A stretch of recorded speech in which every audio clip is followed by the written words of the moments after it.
Hey everybody, welcome back. It is the Razzball Fantasy Baseball Podcast. I am B-Don, joined by the one, the only, the Fantasy Master Lothario himself, Gray Albright. How's it going over there, Gray? Hey, what's going on, man? Just chilling. I actually saw a video. Man, I'm gonna get the batter. I'm gonna get the hitter incorrect, but it was a Tampa Bay Ray. I don't know if you saw this. This is hilarious though. So now, there's now instead of like arguing with the umpire behind home plate. Have you seen this video of the guy getting into it with the home plate umpire, the Tampa Bay Ray hitter? I have not. Okay, so he I wish I knew who the hitter was, but anyway, so the Tampa Bay Ray hitter is at the plate, doesn't like a call by the ump. He doesn't like a strike call. So he looks at the ump. He gives him the old stink eye, right? And the ump goes out, and you know how umps are with their is trying to do the swagger, right? And he comes out, and he's brushing the plate, and they're jawing a little bit, but the Tampa Bay Ray hitter isn't saying anything really, because if you say something, then you get tossed. So instead of saying something, he just looks at the ump and he taps his helmet, meaning what they were doing during spring training in order to have a call rechecked by the ABS system, and the umpire loses it. All the player does is tap the helmet, and the umpire, he starts screaming at him. I don't know if he tossed him, but it was just so funny because the hitter doesn't even have to say anything. He just taps his helmet, and the umpire gets all bent out of shape. It's so funny. It's a good video. If people are out there who haven't seen it, try and find it. I'm sure you can find it on Twitter or something. It's very funny. Yeah, I mean, I just typed in, Ray's hitter, and it comes up with it. It was Taylor Walls. Oh, okay, and he was right. ejected. Yeah, nice. Taylor Walls. Okay, good for Taylor Walls. It's just so funny. He just he literally just taps his helmet, and the umpire's like, "What?" It's amazing. Yeah, the fragile ego of umpires is kind of unbelievable, and the fact they can't be held accountable for anything doesn't help either, Gray. It's all just just show up and collect the paycheck once you're in, man. It's a good gig. I really should have just been a professional umpire. No, totally. Yeah, no, I think everyone should. Unfortunately, there's only so many jobs, but if AI is here to stay, everyone's going to be needing new work. So I say we all become umpires. Everyone become an umpire. Yeah, no, it's just so funny that now with just tapping a helmet makes him lose his mind. Oh, I love it. Oh, yeah. I also cannot wait until the ABS system is actually in place. That's one thing, man. I'm all about I have no problem adapting to new technology, even though I don't want to have to adapt myself. So here's the thing, I don't know how to set a microwave clock, right? I can't do anything when it comes to technology. I believe that. But I'm willing to accept it when it comes. I'm fine with new technology as long as I don't have to do anything with it. So the ABS, I cannot wait. I'm so excited about it because it's well past the time when hitters need to or pitchers even have to have the whims of an umpire, whether the umpire's right or wrong. Come on, man. We're so past that point. I was watching the NBA playoffs because Cougs is a Pacers fan. Her family has season tickets for 30 years. They've been going forever. Anyway, so she's a big Pacers fan. So we were watching the NBA playoffs, and I mean, honestly, I've watched so little of other sports. I didn't even realize they had instant replay in basketball. I had no idea. I was like, wow, that's cool. So I saw it, and I'm like, oh man, this is so good that they're able to stop play, get the call right, and just go ahead with like no one seems upset about it in basketball. I don't know. Maybe I missed the stuff where people are upset, but in like baseball, people still seem upset about instant replay, where it's like, just get the call right. Who cares? It doesn't matter. Yeah, I'm gonna blame this one on the demographic of the fan bases here. NBA is full of young fans who really don't care, Gray. They could care less. Whereas Major League Baseball is filled with a bunch of old people who shake their fist at the sky at any changes.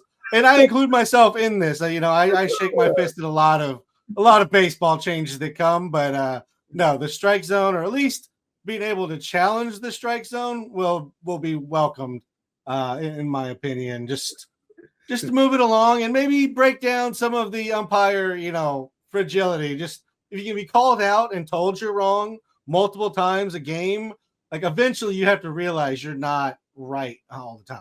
Yeah, and also like they get so many calls right. I mean, no one ever wants to give them like credit where credit's due, but I'm happy to do it. I think they do an amazing job. Like if you got 98% of the calls right, that's amazing. Good for you, man. But why don't we just get the other 2% right? I mean, why not? Is it really that big of a deal? Let's get them all right. Why not? Anyway, so where are we? You know what? We also don't want to go in, down this rabbit hole, Gray. So we'll move on from the umpire. There's plenty of things that we could suggest here. Let's get into it. Let's get into some call-ups, Gray. Jac Caglianone, who's just been tearing it up this year across AA and AAA. He has 50 games, 15 home runs, 2 stolen bases. He's hitting 322, 389, 593. Is a 20% strikeout and a 10.5% walk rate across the 2 levels. I mean, what are your thoughts on him? I think we agree he's a pickup across any size league at this point. But what else do you have to say about him? Jac Caglianone. I have my Italian side of the family, my mother's side, Sicilian side. I'm able to pronounce Italian names. That's the only names I'm able to pronounce, apparently. Caglianone. Jac Cag. It's actually funny. His first name, Jack, is his full name is Jeffrey Allen Caglianone, and Jack is a recursive acronym. It's an acronym of Jeffrey Allen Caglianone. So his name is actually Jeffrey Allen Caglianone. Just for anyone who's keeping the math. I think, I agree with you. I think he's a pickup in every league. I don't see why you wouldn't at least try him. I mean, he looks like better than Pascatino just on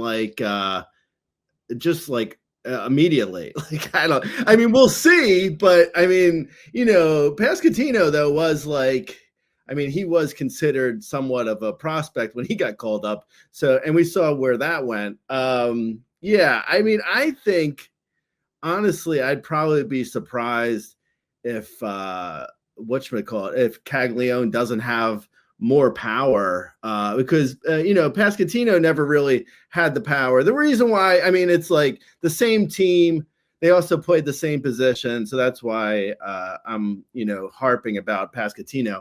But I think Caglianone can be better than that. Whatever that ended up. It ended up being worse than Loney eventually. We thought it was going to be amazing, but he's in the minor leagues.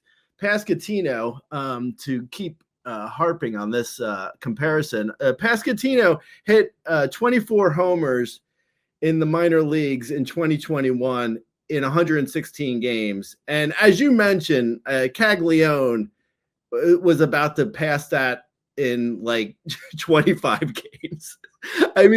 Caglio was blowing that out of the water.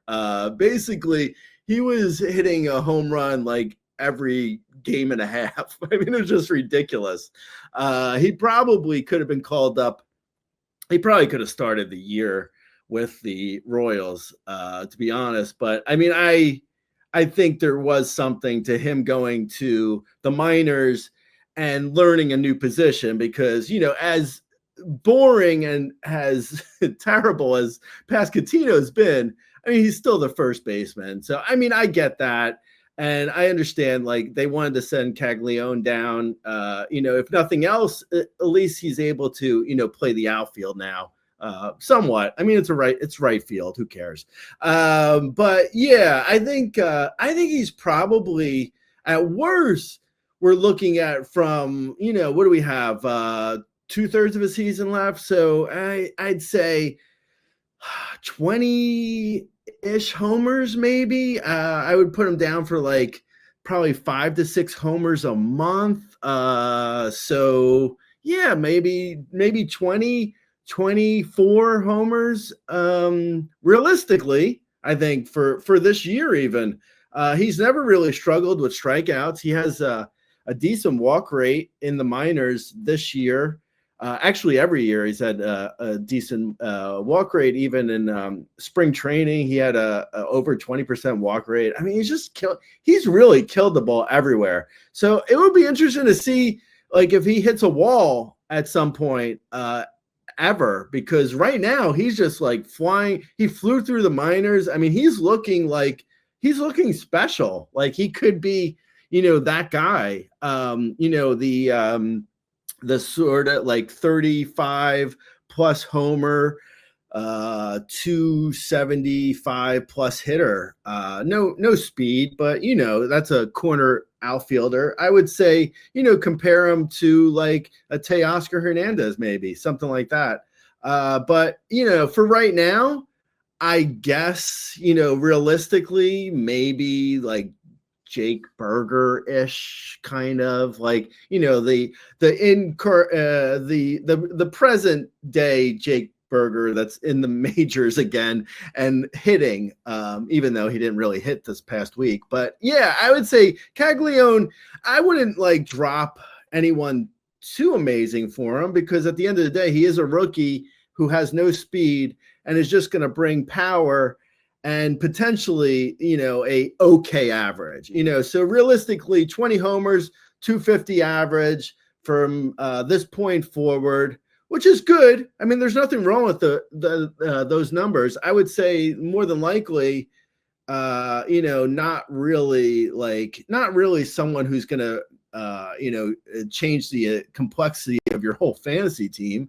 But I mean, I guess you never know. Like if he comes up and does anywhere close to what he was doing in the minors, I mean, the upside is insane. Like we're talking, like if he comes up and he continues to mash like he was doing in the minors, then we're talking about an actual, a league changer. But I don't think he's going to do that, because it's a big ask to come up to the majors and do something like that. Like recently, we saw Nick Kurtz, who he struggled a little bit. He started to come on as of late, right before his injury. So, but that's kind of, I think, a similar sort of guy. Nick Kurtz, Jac Caglianone, sort of the same difference. So yeah, but I would pick him up in every league. Absolutely. I feel like for Fab, $1,000 league, you're looking at roughly $120+ probably. In a $100 league, anywhere from $12 to $15, I would guess, an absolute difference maker. But we'll see. I think it's worth it for the upside alone. Absolutely. Yeah, I mean, I agree, Gray. You should grab him up, and it's not like first base is overflowing with amazing options that you're trotting out. So absolutely grab him up. He could put up, I mean, I think 20 home runs and like 250 from here on out is attainable, and a little bit of room to grow on, probably at least the average there. If he kind of hits the ground running. How his last name comes out to Caglianone, I don't know. That's one of those weird Italian things where they just throw a bunch of N's and O's at the back, and somehow its own. It doesn't matter what the combination is or how many of them are. It just comes out as own. So it is what it is. Let's move on to our second call up this week. Great is Cole Young, who is called up in Seattle. AAA this year, he had 54 games, 5 home runs, 4 stolen bases. He's hitting 277, 392, 461. He had an 11.5% strikeout rate and a 12.7% walk rate. He had a walk-off RBI in his first game. What's your thoughts on Cole Young here? Yeah, I think he could actually, I see potential for him being even more valuable for fantasy than Caglianone, because he gives power and speed. There's also, the big problem with him is Seattle and the park. It's just so bad. It's so difficult to, even like J-Rod, I think he's a top 5 type bat, but in Seattle, you see the struggle even for a J-Rod to, get that quality of fantasy value. That's just like, it's just so bad there. It's so bad, which actually makes Cal Raleigh even so more impressive. But yeah, I think Cole Young, I don't think he's going to hit the ball that hard. So he was in the minors, he in incredible contact, 11.4% strikeout rate, 12.7 walk rate in 54 games in AAA, which equated to a 277 average. So that to me, that sends up a red flag. It's like, okay, he's making incredible contact. He's got speed. How is he only a 277 hitter in AAA? And I would imagine it's because his hard hit percentage is just so bad. So, he seems like the kind of guy who is going to have, some good speed, some good contact, but hit the ball so weak that, on the down, the worst case scenario is like Nick Madrigal as an example of a guy who does that. And the best case scenario is like someone who like Jacob Wilson right now, what he's doing with Sacramento. So, there's good and bad with making a lot of contact. So I think, Cole Young could potentially hit for a decent average. I just worry if he's hitting everything and making contact on everything, but not hitting it hard, he could be really boring. So I think there's some potential here. I don't know if the power is really going to translate. Like I see rest of season projections have him for like 5 homers, which might honestly be optimistic. If he hits, 2 to 3 homers from this point forward, it wouldn't shock me. And then he has to steal a ton of bags in order to really be worthwhile. So if he's like a 3 homer, 20 steal, 240 hitter, it's awful. If he's a, 7 to 10 homer hitter with 20 steals and a 260 plus average, then it's interesting in all leagues, but I don't know if he really is that. So I like him. I like him for a flyer in like I would say 15 team mixed leagues or deeper. Definitely AL only, obviously, but I would say in a 15 team mixed league, I think I actually got him in one league for Fab. I want to say I bid like $30 out of 1,000, which is, that's basically just like, a flyer in $1,000 Fab league. That isn't really that big of a bid. Actually, I got him for $17. So $17 out of 1,000. So that's just basically just throwing money at a guy to see if, something comes of him. I don't expect much to come of him, to be honest. So we'll see. But he's also got middle infielder eligibility. So if you're struggling at middle infielder, which I'm sure a lot of people are, it's not a terrible flyer to go for. I would guess that he's likely going to be, worse than Marcelo Meyer And Meyer hasn't really been that good. So that gives an idea of what I think of him right now, but there could be something there. We'll see. I do like the contact. I mean, that could be something. A good contact can go a long way, but if it's weak contact, then it's like, it's not the greatest thing.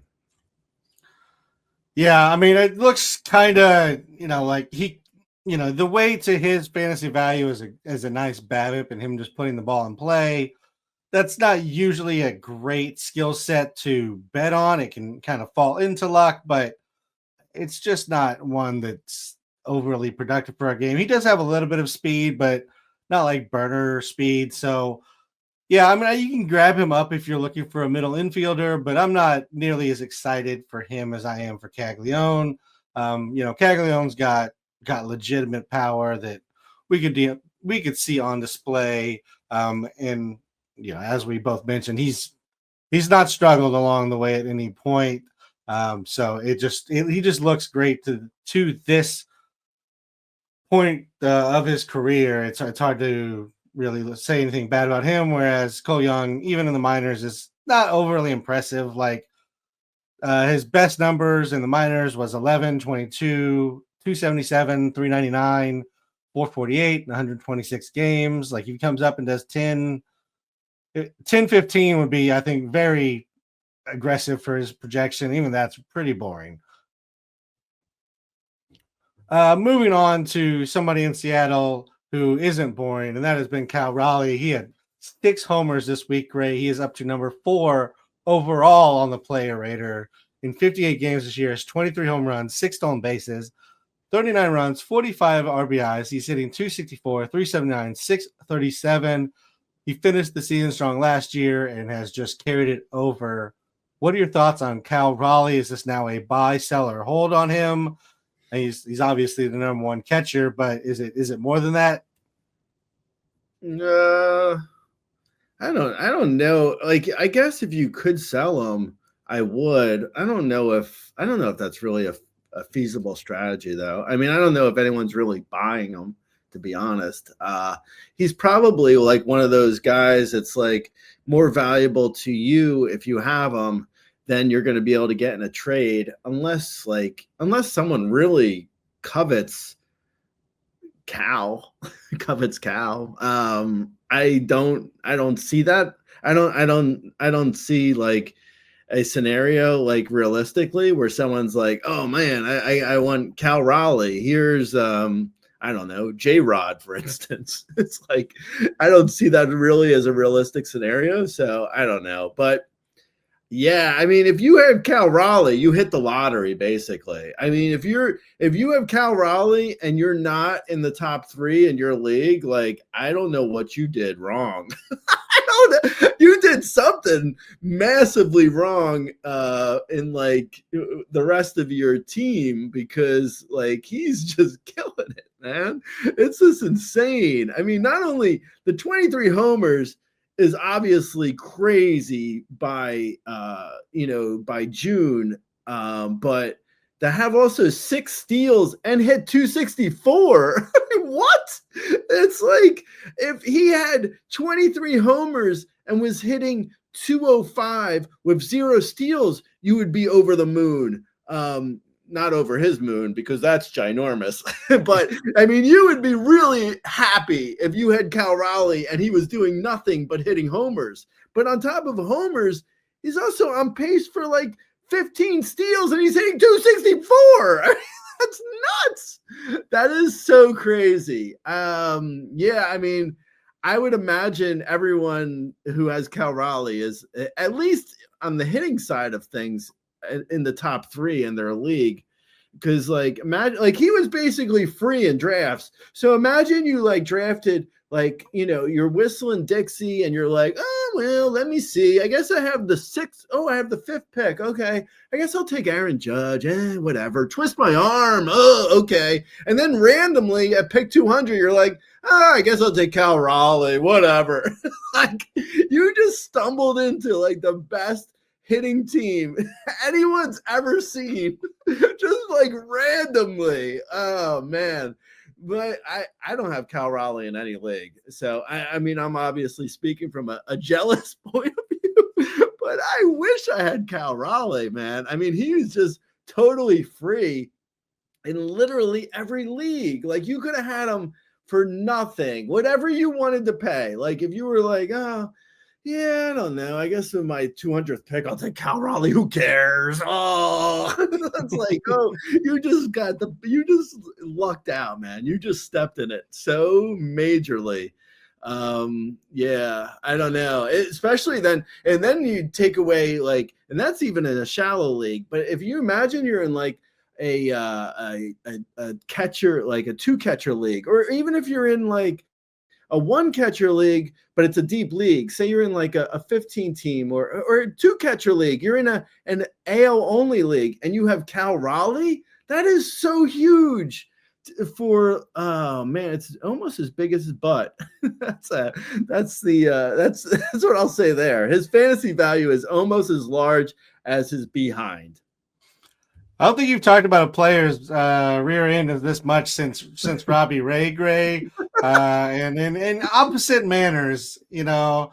Yeah, I mean he's been amazing. I have him in the Ditka Dynasty League, and yeah, my hitting stacked in there. Need to maybe sort a few things out on the pitching side, but yeah, I mean he's been great to have. Yeah, I guess would you trade? Let me throw some names at you, Gray. Would you trade? We talked about him last week and had somebody in the comments on YouTube tell us we were wrong. Paul Goldschmidt. Yeah, of course. Oh my God. Okay. What? Someone said they wouldn't trade Paul Goldschmidt. No. Somebody just told us we were wrong about saying, sell Paul Goldschmidt. Oh my God. Yeah, no, I would sell Paul Goldschmidt for Cal Raleigh in a second. Oh okay. Yeah, absolutely. How about Freddie Freeman? Let's move up to the top of the first baseman. No. I don't even really like Freddie Freeman, but I would take Freddie Freeman over Cal Raleigh. See, I would go ahead and make that one. I would go ahead and take Cal, but I understand he is a catcher, and things are probably going to not go this good. But again, Freddie Freeman's also hitting 365 with a 421 BABIP. So, there's a little bit of regression here for both of them. I'll take the one who's still going to hit home runs, though, and in Raleigh personally. I saw on Twitter. I think it was on Twitter. I saw Freddie Freeman. Like they had someone listed like the top stats for the month of May, and I saw Freddie Freeman was hitting like 410 in May. I was like, okay, that's just ridiculous. I mean, I think Freddie Freeman's very talented, but I don't think he's a 400 hitter. Obviously, no one is really. I mean, even though Aaron Judge is hitting close to it, but yeah, no, Freddie Freeman. I mean, on a bum ankle, is still doing really well. You got to give him that. Yeah. How about one more for you, Gray? You didn't like him preseason, and we didn't really know if he was healthy the first month of the season, but has turned it around. Rafael Devers. Oh, I would take Devers. Yeah, I would take Devers as well. Any concern over the injury seems to be gone, given what he's done in May. So yeah, I would go that way. But like I said, I think Freddie Freeman we might differ on if we had to redo rankings as of right now. But I'm just a Freddie Freeman hater. I'm just always going to bury him in my rankings. That's just what I do. Let's go over to some. Let's go to Mayday, Gray. It's some players who did not perform in May, but were performing before May. So I need to know, which version of this player is real. Are we going to get the March and April version, or are we getting May and we need to panic? Let's start with Mason Miller. March and April, he had 11 innings, a 1.64 ERA. He had 22 strikeouts and 2 walks. That's a 55% strikeout rate, Gray, and a 5% walk rate. In May, he had 8 2/3 innings. He had a 10.38 ERA with 15 strikeouts and 8 walks. Significantly worse if that was too many numbers. any concern here with Mason Miller, who was, the number one closer in baseball at the turn of May, and then, it's been bad. It's the Razzball colon. If that's too many numbers, that should be our tagline.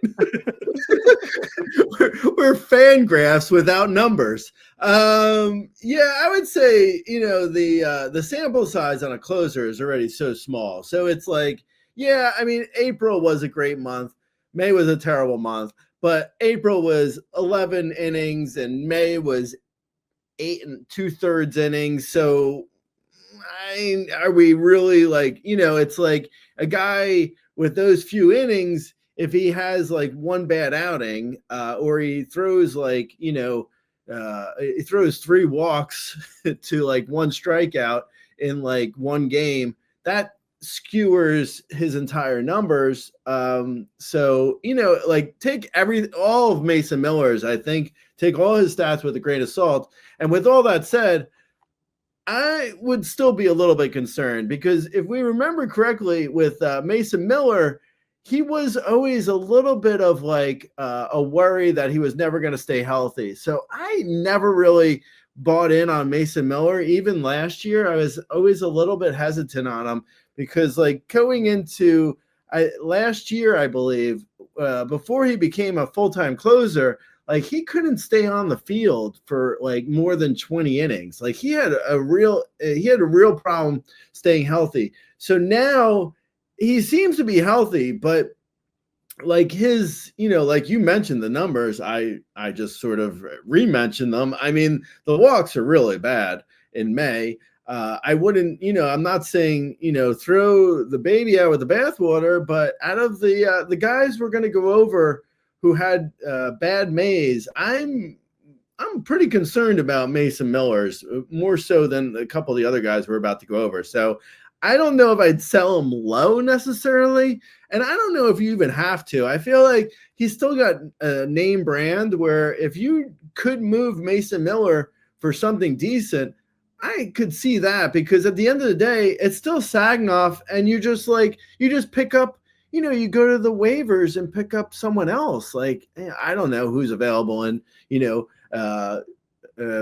Razzball listener or league, or you're the person who is listening to this. I don't know who's available, but I'm sure there's someone available. Like even in our RCL leagues, I'm still able to pick up guys. Like, Shelby Miller, it looks like he's behind Justin Martinez now, so you might be able to get, you might be able to trade Mason Miller for like, a bat plus Shelby Miller or something, and end up having just as good a closer and having a bat as well or something. It's like you got to figure out what's going to work for your team and in your league. But I would be selling Mason Miller, not necessarily based on his May, but just based on the whole body of work.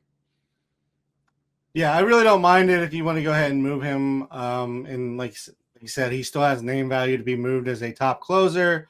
The stuff is still nasty when you watch him, so you kind of just throw that out there. The velocity's fine, so when they go look at the numbers, it's not like he's dropped 5 miles an hour and everything looks terrible.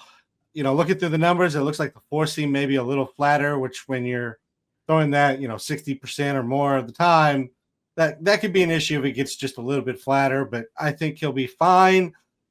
As you said, though, if you can trade him for, draft day or, top closer value, I would go ahead and do that and find somebody else to fill in for him, or get a lesser closer to, in part of that deal, because even at the end of the day, even if he is really great, it is still the Athletics, and ultimately you need saves out of a closer. That's what you have them for. That's the one category you really have them in and penciled in for. So really don't mind moving on from Mason Miller. Not to mention, every year he seems to have some kind of arm issue. I mean, he's had a rotator cuff issue in 22. He had a UCL sprain in 23.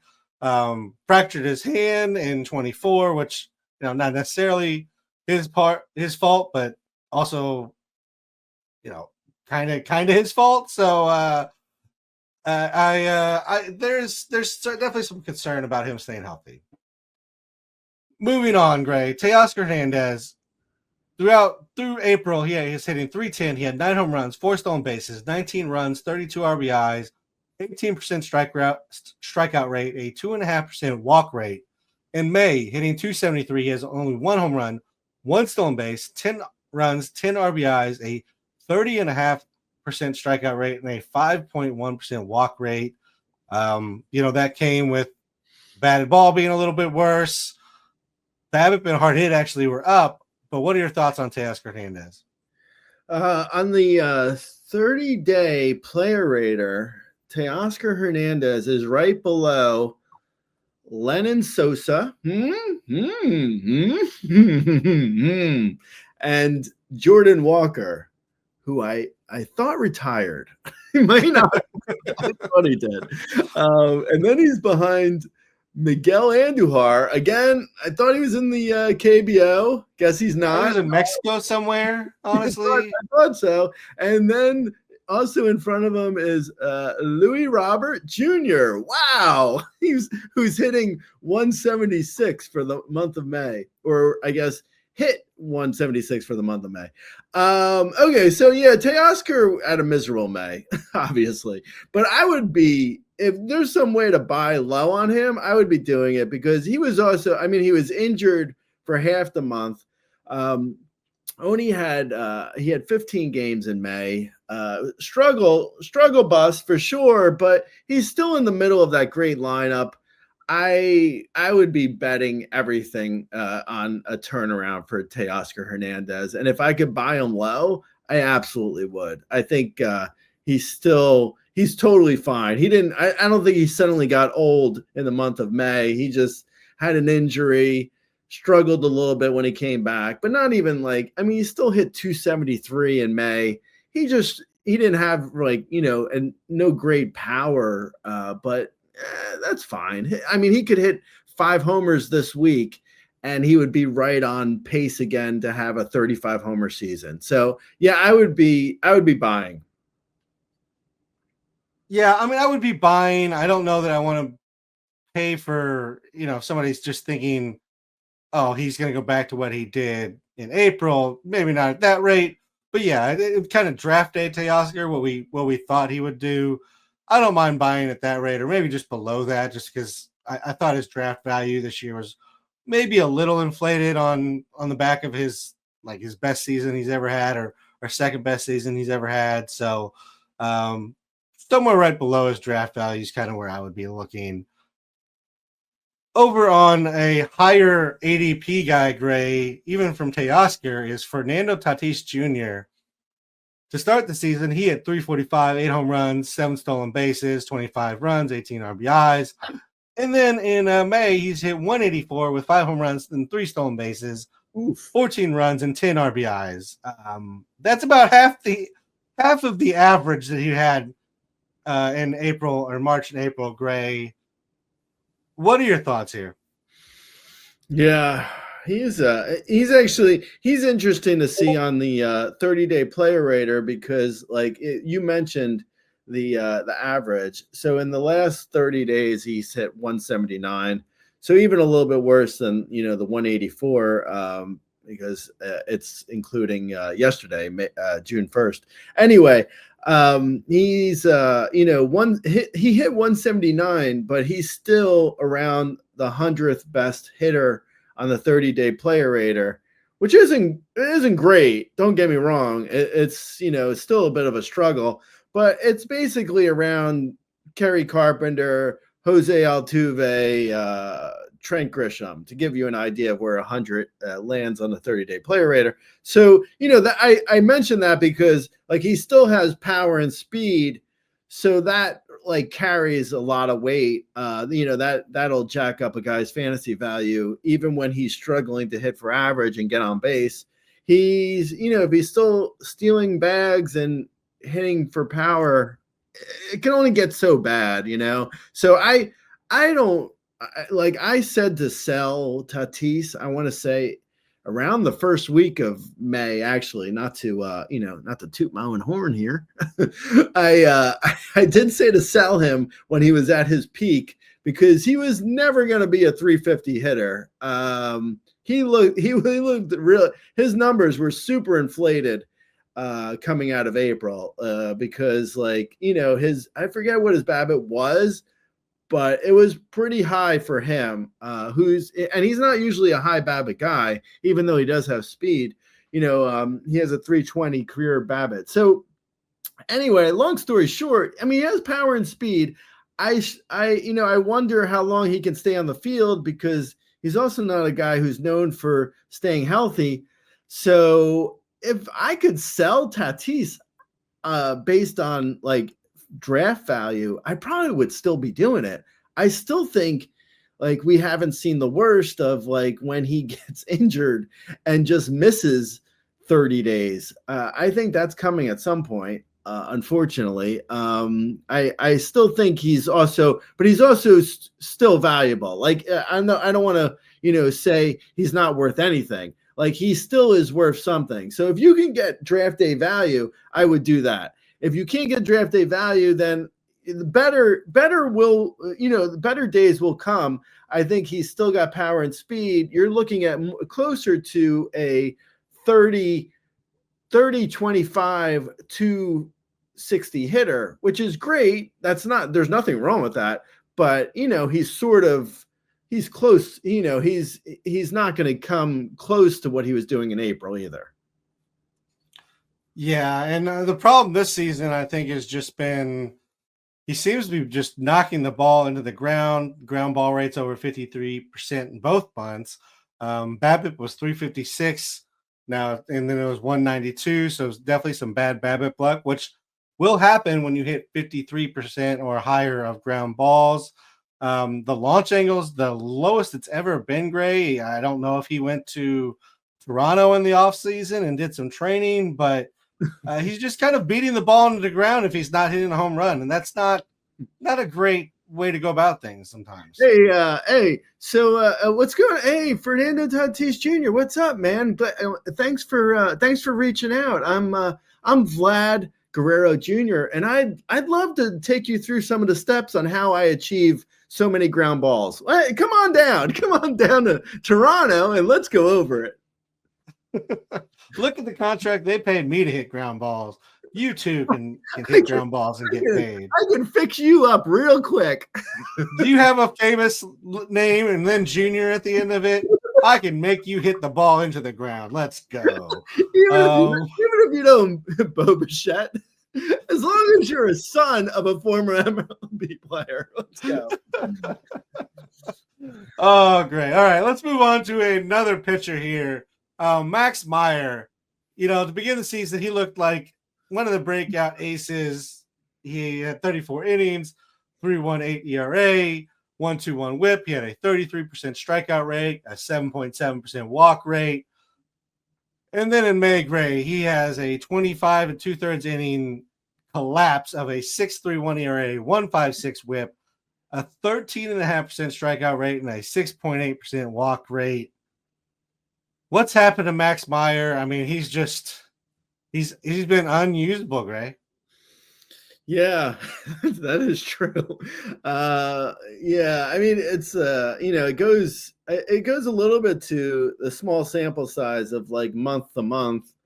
But he hasn't been good. I'll give you that. I don't know. I worry a little bit about his health because he's never really stayed healthy, and he hasn't really shown an ability to be really good for an extended period of time. So, outside of some minor league seasons, but yeah, I think he's worth grabbing in streaming in a 12-team league or shallower. You could stream him in a 15-team league. He's probably rosterable, but I would bench him in tougher matchups. I would start him here and there and see how it went. I don't think he's droppable in 15-team mixed leagues and deeper. but I mean, he's pretty borderline. I don't know. I think he's like with a guy like him because he's never really shown any serious track record. As the season progresses, I get more and more worried that he's the pitcher that he's showing more recently, because the further we get away from April, it seems like that was the mirage versus what he's doing now. So I don't have a ton of hope here. I wouldn't be buying necessarily, but if in most leagues, or at least for most of our listeners, he's available off of waivers. So you can try and stream him and maybe he figures it out again. And then, then you could roster him. But at this point, it's probably at best a 15-team mixed league where if the matchups are good. And, right now it looks like he's better at home than he is away by a large margin. So I would probably say okay, go with him in good matchups at home, see what happens, and then, go from there. Yeah, I am throwing him in the Perch League today versus Colorado at home.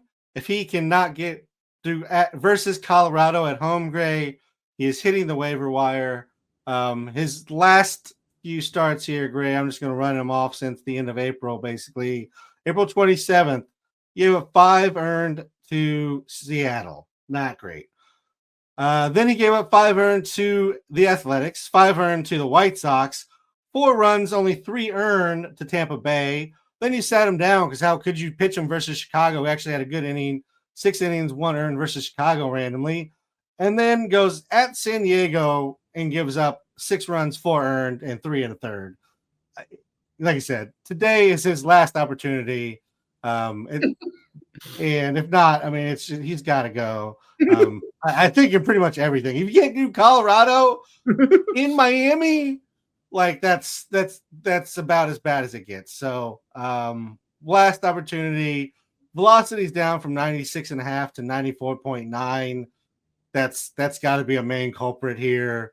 So I wonder if there's not a phantom IL stint that comes if he gets lit up versus Colorado, and they just let him figure out, get his arm back to 100%, get his velocity back up, and then I don't know.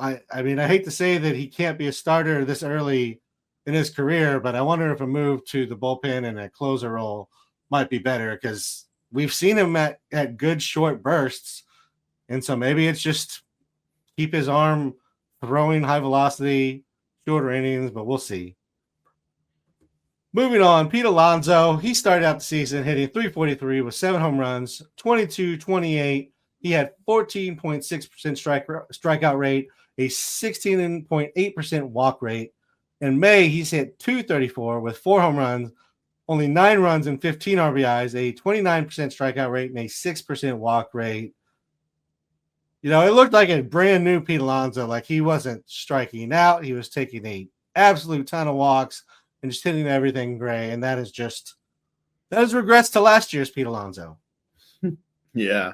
I think it goes to show you that a guy has he has a certain level, and from it's like baseball is it's a 162 games of peaks and valleys, and at the end of the day a player is probably who we thought they were. It's just if you put on your blinders and shut out the peaks and valleys and just see them in the big picture, they are who they are. But if you're looking at myopically and seeing a player from week to week, it's oh wow, he's a different player. But he's not. He wasn't a different player. He wasn't a different player in April. But he's fine. I mean, there's nothing wrong with Pete Alonso, but he's he's a 40 homer, 245 hitter ish, 250 maybe. I don't, he's in there. He's in that range, probably 240 maybe.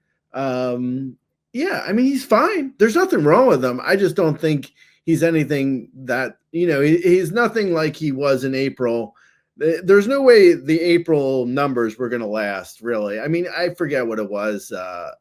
his BABIP was insane in April. The whole thing was like, it was a crazy month for him. But yeah, I mean, he's totally fine though. Still, I mean, he hits the ball hard. I believe he homered. I want to say he homered on Sunday. I wouldn't be shocked if he has a solid June. Not a Kyle Schwarber June, obviously, but a good June nevertheless. Yeah, and Pete Alonso in his career has been pretty peaks and valleys. Just that's just kind of how he's been. He gets hot, he gets cold, and you just got to kind of ride the wave. I mean, let me ask you this just as a general question, Gray. When you have players like this, you can't be dropping a Pete Alonso, a Tatis, Teoscar. You can't really drop anybody other than Max Meyer that we've talked about. Like, what do you do with them? Do you sit them down on your bench and play kind of a hot hand from free agency? Do you start them knowing that any one game they can hit 2 home runs and get back on track? What are your thoughts in general when you have a roster with, a struggling guy or 2 on it? I personally don't move a guy like that in and out of the lineup. Probably like roughly top 100-ish. I don't really mess with those guys. I just let them, set it and forget it. Unless you get 6 weeks in and you have a player like, Christian Walker, for instance, who really has never been hot this year. At a certain point, you got to look at them and be like, maybe I should just, either bench him or move on. But a guy like Pete Alonso, I would just, especially after his April, I would just left him. I would have left him in my lineup for all of May and, just hope at some point he came out of it. Yeah, I mean, he hit 4 homers in May. Sorry. No, he didn't. I was looking. Oh, yeah, he did actually. He hit 4 homers in May. Yeah, I mean, he hit 4 homers in May and 234. That's, I mean, it's like you want more, obviously, but that's like I would take that, and you take that so you don't miss the random 2 homer game where he comes out of it. It goes 4 for 4 with 2 homers, randomly on a Saturday in May, and he does that, and then it's like, oh no, I got to get him back in my lineup for Sunday, and then Sunday comes and you have then 10 days of him going 0 for 4 every game, and then you're like, oh, I got to take him out, and then you lose the good game again. It's like, it's not worth all that. That's like, I feel like that's over. That's like micromanaging. I don't do that. I like certain players, I just set and forget it. But there's other ones where if a guy hasn't been good all year, I feel like I'm fielding every other question in the comments is about Brenton Doyle. I get it. Brenton Doyle hasn't been good. I would try and hold on to Brenton Doyle because his summer in Coors, he could be good. And he has speed and power. So I would tend to try and hold on to it. But if you have a guy like that who's just been struggling all year, I mean, I could understand benching that and trying to get a hot hand in and seeing if something comes of it. But, I feel like most part, guys in the top 100, more or less, unless they've struggled now for 2 straight months. Like if a guy's struggled for 2 months, at a certain point, you're cutting bait or you're benching them until they come around. Like up until Saturday, Marcus Semien had done nothing for 2 months. So, and then he had a 4 for 4 game. So, and then you see that, it's like, that's a sign that Marcus Semien might be coming out of it. And last year at this time, he did start to come out of it. So I would start now looking to put Marcus Semien back in the lineup. But I could have understood if you had Marcus Semien on your bench for the last week or 2, because he's been so bad. Yeah, I would still go ahead and just unload Marcus Semien immediately off of that one game if you can, and just get rid of that pain. That's just something I would do personally. Even last year when he quote unquote got it going, it was still pretty bad. So yeah, that one we can agree to disagree on. But yeah, Alonso, you're probably leaving him in there. Let me ask you, Gray. If you picked up the way you've been active on the wire, and you've got Gavin Sheets, Ryan O'Hearn, both clearly above him on the last 30-day, we're sitting here in June. Are you starting, Gavin Sheets and Ryan O'Hearn over Pete Alonso, or are you fitting, Alonso in there and sitting one of the other two based on matchup? I would, Gavin Sheets, I think, crashed into a wall on Sunday. So I don't know if he's healthy right now. But in your scenario where Gavin Sheets and Ryan O'Hearn are both healthy and hitting well, let's say last week, I wouldn't have picked up one of them. I would have only had one of them, and I would have been playing Pete Alonso. So I guess the answer is I would have only had Sheets or O'Hearn and then had Alonso in my lineup. I wouldn't have bothered, picking up both of them because I couldn't have played them. Now, if I could have played all three, then that's a different scenario, and I would have played all three. I wouldn't have at any point taken Alonso out of my lineup, even if I could have picked up someone as hot as O'Hearn or Sheets. Okay, that's a maybe a little bit going around it to answer it, but I get what you're saying here, Gray. I think you probably would have picked them up because in those scenarios they do have dual eligibility, but I understand what you're saying. You don't need 3 first basemen in theory. And also you're just not pulling Pete Alonso out of your lineup. I will say the one place where I'm a little bit different is when we're talking about head-to-head leagues, because somebody just cold freezing up your lineup it can kill you, especially in a shallower head-to-head league. So I will kind of ride the hot streaks a little bit more in those. So if you get somebody who's cold for, a full month, a week or two, you just kind of move past that. But we start getting into the month discussion and they've been bad. I really don't mind, sitting them down for somebody who's been performing better, or just, swap them out in the right matchups. Let's talk about Oneil Cruz, Gray. We both love him. He started out great, 253, 8 home runs, 12 stolen bases. He had a 27.5% strikeout rate, which is great for him, and a 15% walk rate. In May, he's hit 202 with 4 home runs, 6 stolen bases. The strikeout rate is up to 38.4%. The walk rate is still 14%, so that's good. What are your thoughts on Oneil Cruz? I feel like, both sides of the Oneil Cruz discussion have had a month now. Like, the good side's like, the strikeout rate's down. We know he's going to have power, speed. Look how good it's been. And then the strikeout rate came up, and now he's bad again. What's your thoughts here on Oneil Cruz? Yeah, I honestly, I have Oneil Cruz in one league. I wasn't really aware that he was having such a terrible May. To be honest, I knew it wasn't as good as April, but really the only major downside has been his average. And, like 4 homers and 6 steals in a month, prorated out, it's 25. It's a 25-35 season. I mean, okay, you don't want a guy hitting 202. Obviously, that's an issue. But assuming the batting average is just like peaks and valleys and will come around. Like in April he hit 253, in May he hit 202.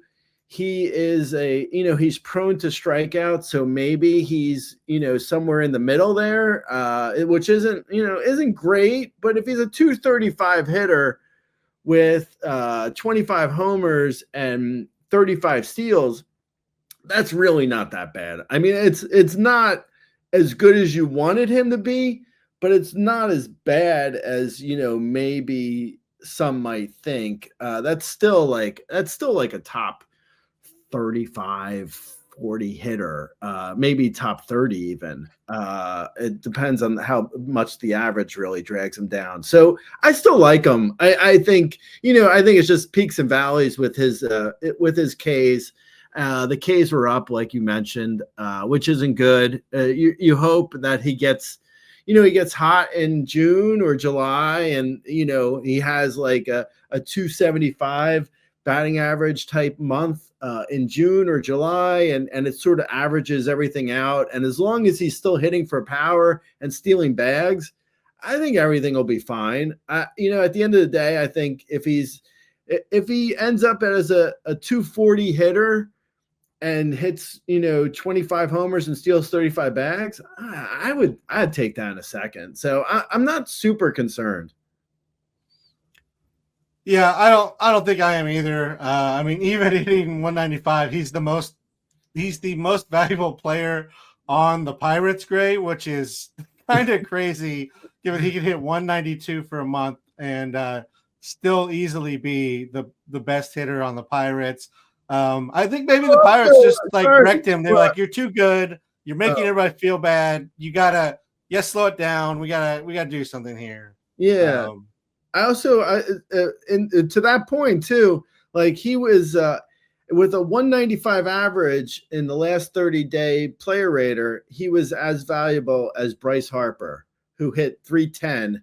So that gives you an idea of and Bryce Harper didn't have a terrible month by any stretch of the imagination, but Oneil Cruz is just because of, power and speed, man. I mean, it does a lot. It helps a lot when you have that. So yeah, I would be buying if I could. Yeah, I think I would too, Gray. Just as a comparison, would you rather have Oneil Cruz or almost the identical set of problems Wyatt Langford? I kind of like Oneil Cruz better than Wyatt Langford. I feel like I'm a Wyatt Langford hater for some reason. I just don't. I mean, I know he's fast, but I don't trust the Rangers to run. And the Pirates seem very content with letting Oneil Cruz run as much as he wants, which, from a fantasy standpoint, it's not, I don't think it's great for real baseball, but for fantasy, if a guy's running look at Chandler Simpson, it's like, I don't care if he's good for real baseball, just run, man. So I'd go Oneil Cruz over Wyatt Langford. They're close. Yeah, and by the way, I am holding on to Chandler Simpson where I have him, waiting for the callback because he might be the steals leader, only playing like half the season this year. Mm-hmm. Yeah, I would also take Oneil Cruz over Wyatt Langford for the exact same reason. Just the power seems very, very in line between the two of them, and Oneil Cruz is just going to get more stolen bases opportunities. They're both hitting too many ground balls in May, so kind of a swing playing issue that I think they can both get figured out. All right, Gray, let's move on to second base, where Brice Turang started the season hitting .317, 3 home runs, 8 stolen bases. He had 28 runs, 15 stolen bases, a 20% strikeout rate, and a 7.5% walk rate. In May, he has hit .207 with a home run and 6 stolen bases, only 12 runs and 8 RBIs, 25% strikeout rate, 15% walk rate is nice. What's your thoughts on Brice Turang, who I believe is still number one among second basemen because second base is booty this season? It is booty. It is much like Cal Raleigh, but in a bad way. Yeah, I would. Brice Turang, it's like he feels like he's SAGNOF with steals, right? So if you need steals, he's very valuable, and if you don't need steals, he's basically useless. So he's kind of he's sort of a one category guy where I don't know if you have him and we're saying he's the number one second baseman. So it's you're not doing better at second base, but also if you don't need steals, you could be you could grab say Brandon Lau for second and then, trade Turang for something you do need potentially, I guess. So, I would say at the end of the day, Brice Turang is if you need steals, okay, fine. He's fine. He'll come around. He's not going to hit 190 every month. He'll be okay as far as average goes. But yeah, I mean, he's not going to hit for power really. He's just going to steal bases. So it depends on what you need really. Yeah. I mean, it circles back to kind of what we were talking about with ground ball rate and just being unpredictable. 55% ground ball rate BABIP's going to be a monster, and he went from 380 to 280 BABIP within a month, and the average dropped 100 points, just like the BABIP did. So it's just a little bit of luck sometimes when you put that many not hard contact balls into the ground, unfortunately. But yeah, like you said, there's not really like you're going to get much better at second base from a player rated perspective. It's really about what you need, and second base is kind of a position of one category guys. So maybe you just swap them out for a different one category guy at second base, or look to improve at a different position and backfill second base, because again, it's booty. It doesn't really matter who you start there at this point. All right, Gray, let's SAGNOF it up. Let's move over to the bullpen. Over in Arizona, Justin Martinez comes off the IL and immediately gets a save. Does it just seem like they've demoted everybody and just swapped J Mart back in? Yeah, I was somewhat joking in the comments on my post on Monday that Justin Martinez is going to look great and he'll be the closer until Thursday, when he's going to suddenly have arm issue again, and they're going to say like he's not able to recover and he's going to end up back in the IL. So I was half joking, but there's some truth to it, because he wasn't able to recover earlier in May. So I don't know if he's really fixed what's going on with his arm. Like, I doubt it. I doubt he's just suddenly okay. So if nothing else, he stays healthy all year, and him and Shelby Miller share in saves. And, Justin Martinez can't go in back-to-back games. So Shelby Miller sees more opportunities than most guys who are the number two guy. So I don't mind Justin Martinez if he's healthy and he's pitching. I think he's very good. Shelby Miller's been very good too, though. So I would probably roster both of them in most leagues outside of like the most shallow leagues. I believe in like an RCL 12-team mixed league, I would roster both of them. So, that's as shallow as a league as I play. And a 10-team mixed league, that's so shallow where guys are, potentially on waivers. Justin Martinez is probably still rosterable there, but I don't know if Shelby Miller necessarily in a 10-team mixed league. But yeah, I think they're both good though. So I don't think there's any real harm in rostering either of them, both of them even. Yeah, you just see if Justin Martinez can stay healthy for a week or two before letting go of Miller officially. But yeah, you're right. J Mart's been fine when he has been healthy. It's interesting because like when starters get injured, Gray, it's like, okay, we're going to have him throw from different distances, and then we're going to have him throw a simulated game or two, and then 3 innings, 4 innings, 4 innings again, 5 innings, maybe see if he can get up to 80 pitches, and maybe that's 5 or 6 innings. And then relievers, it's like he threw 2 innings, he's good to go. Let's get him back out there. San Francisco, they've officially announced Ryan Walker is out, Camilo Doval is in. You think this will last more than a week, Gray? This is so bizarre, because I could have sworn in the end of April we did exactly this before with Ryan Walker and Camilo Doval.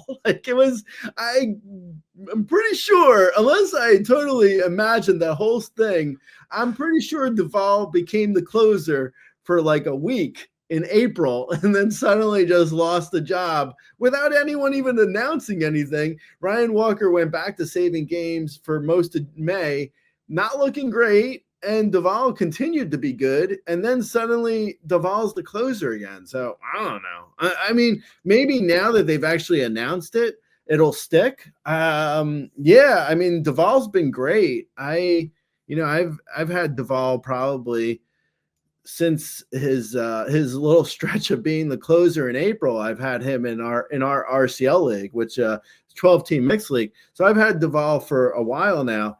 His peripherals don't really look that good. I mean, he doesn't look like anywhere close to the pitcher he was back when he was a dominant closer. His K per 9 is 7.6. It was like awful. His walk rate is almost 4. I mean, he's not pitching very well, but his ERA is 1.04. So, as long as I guess the results are there, he's fine. But yeah, I don't know. But I do think Duvall is the closer now.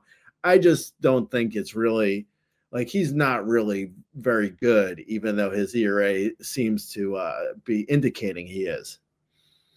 Yeah, I mean, I agree that the numbers do not look like what they did at one time, but he has not given up a run since April 7th, Gray. That's pretty impressive, and even more impressive that they've, handed him and taken away the closer job 3 times just for no reason. Like I said, he has not allowed to earn runs since April 7th, and they still haven't. They still just no, we're going to take it away again. So, yeah, I mean, grab Duvall, but also probably hang on to Ryan Walker. It was. I didn't imagine it. He did become the closer at some point in April. Yeah. I was like, absolutely, in May. Each month he gets it, and then a week later, boom, they put somebody else there for, again, no reason at all. He doesn't do anything wrong.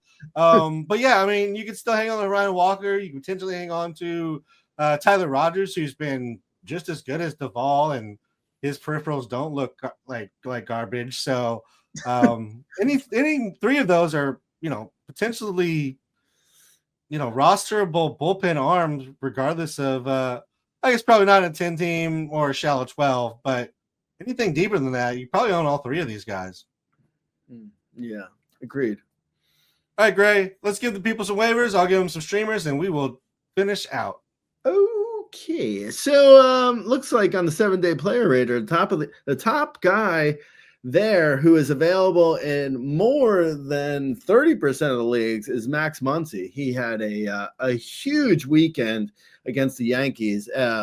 Probably partially thanks to me because I benched him for the first time in one league. So that wasn't smart. Not the smartest move I've done. So then we have Carlos Santana, the hitter, not the singer, Jose Caballero, multiple position eligibility over with the Rays. Addison Barger has been really hot for, I don't know, maybe like 2 weeks, but he looks really good. Maybe we'll discuss him further next week. Ernie Clement, also with the Blue Jays, has been hot. Jake Myers, I believe he's lost his everyday job, or he's injured or something, but he was hot before. Miguel Vargas is hot. Trevor Larnach looks like he's been very hot. Gabriel Marino, Javier Baez, Jesus Sanchez, there's a name. Will Benson. I didn't even think Will Benson was hot anymore. This is interesting. This 7-day player rater is pretty interesting to me because 7 days is pretty interesting. Sometimes. I'm actually being surprised by some of the names I'm actually mentioning. Austin Wells, I guess he had a big weekend. He's high on this list. Nathan Lukes, Colt Keith, and finally Ha-Sung Kim has been hot. And with Mookie Betts' toe, I don't know, Kim might see some more playing time in the near future. So there's some names for you. Yeah. So I just background for everybody that's listening still through the podcast. It's probably like 2 people, but I always give Gray a list of names here for waiver wires, which he ignores and just pulls his own list. But I was pulling my list this week, and I was like, what year are we in right now? Because Carlos Santana, Randall Grichuk, Yohan Moncada, Andrew McCutchen, like all these names came up, and I'm just like, what happened? Did we get in a little time traveling in and pull some names from 5 years ago? Dylan Carlson. I like how you have Dylan Carlson, then IDK, which I can only assume is I don't know. I don't know. I think that's supposed to be IKF. And IDK sounded better. I don't know as a player to pick up. Okay. That's a good answer. Who should I pick up? I don't know. That's a really good response sometimes, Gray. Streaming options. Zach Littell versus Miami. I keep throwing him out here because he somehow keeps getting good matchups, and he's been performing pretty well recently. Jameson Taillon at Detroit, Edward Cabrera at Tampa Bay, Michael Wacha at the White Sox. Mick Abel is getting a spot starter. Maybe he's going to get a little bit of time if he can have another good start at Toronto. Miles Mikolas versus Kansas City. Landon Rout gets San Diego and Atlanta. Landon Knack gets the Mets. Chris Paddock continues his hot streak versus Toronto, and then Chad Patrick versus San Diego. There's some names for you depending on how deep of leagues you're in. If you have specific questions, you can always find us on Razzball.com or on Twitter. I'm at RazBeaton. Gray owns at Razzball. You can find us on YouTube.com/Razzball Fantasy. Like, subscribe wherever you get your podcasts or if you watch us on YouTube. And until next week, hopefully your lineup decisions are correct and your matchups go your way. Talk to you later, Gray. All right, Lates.